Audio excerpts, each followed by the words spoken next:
The Furry Collar by J.B. Stamper.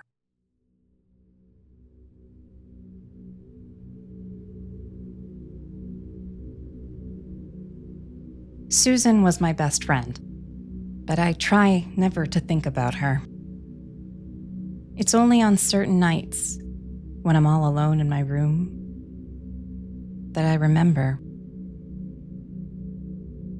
It was during Christmas vacation last year when Susan asked me to stay at her house overnight.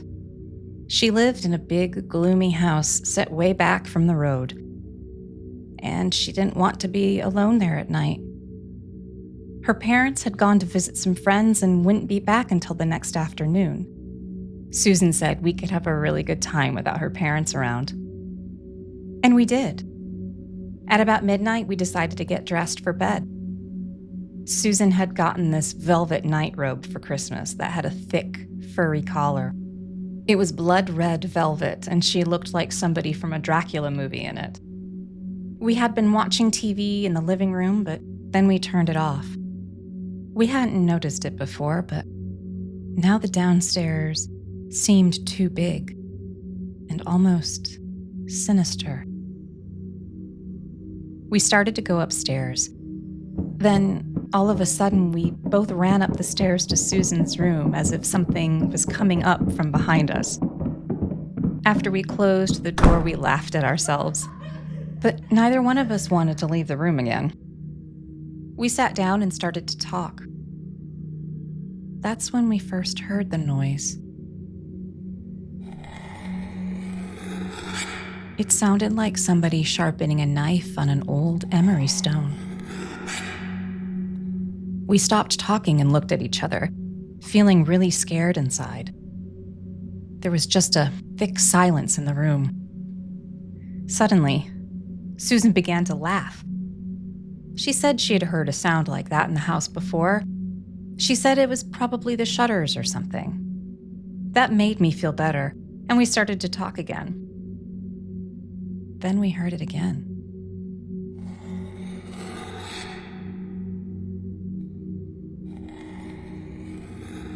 The sound made my teeth vibrate, as if somebody's fingernails were scratching on a chalkboard.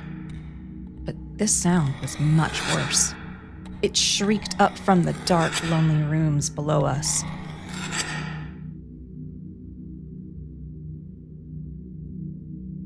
Susan got a wild look in her eyes, as though something horrible had come into her head. Before I could catch her, she ran out of the room, slamming the door shut and flicking off the light switch. I heard her footsteps as she ran down the first flight of stairs and then stop. I sat in the dark, sick with fright. I called out Susan's name. Susan? But my voice was answered by hushed silence. I didn't want to stay in the dark room alone, but even more, I didn't want to go out into that other darkness. I heard it again. That disgusting sound. Then I heard Susan's footsteps, moving down the next and final flight of stairs. She went more slowly, as if she really didn't want to. I heard her reach the bottom. I waited in the room, wondering what Susan was doing. I told myself she must be all right. You see, the noise had stopped right after I heard her reach the bottom of the stairs. It didn't come after that.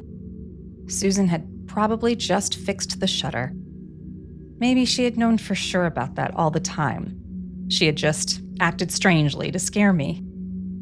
Maybe she was sitting on the steps now, laughing at me. I got up and started toward the door to turn the light on. But a feeling of fear swept over me that held me back like a hand against my throat. I decided I would wait where I was for Susan to return. I would wait there until her parents returned if necessary. Nothing could make me leave my darkness for that darker unknown outside the room. Time passed. My ears strained for a sound, and my nerves tingled at imagined shadows. Then I heard a slow, shuffling noise on the bottom step. Was it Susan? It had to be. Yet the footsteps seemed too heavy, too deliberate. My heart began to pound, and for a moment I lost control of my mind.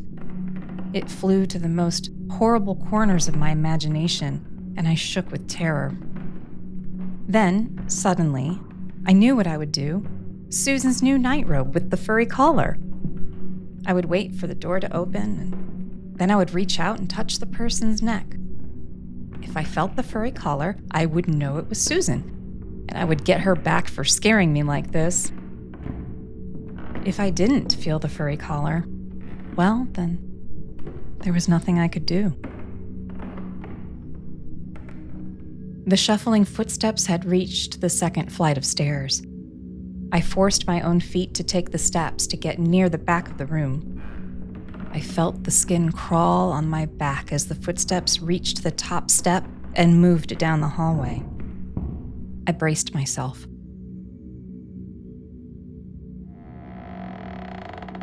The door creaked slightly as it swung open. I reached my arms out and hoped. My fingers closed around the thick fur of Susan's collar. My body drained with relief. I moved my hands up to touch Susan's face. I was so happy I no longer wanted to scare her. But as my fingers moved up from the furry collar, there was nothing. Only the bloody stump where Susan's head had been.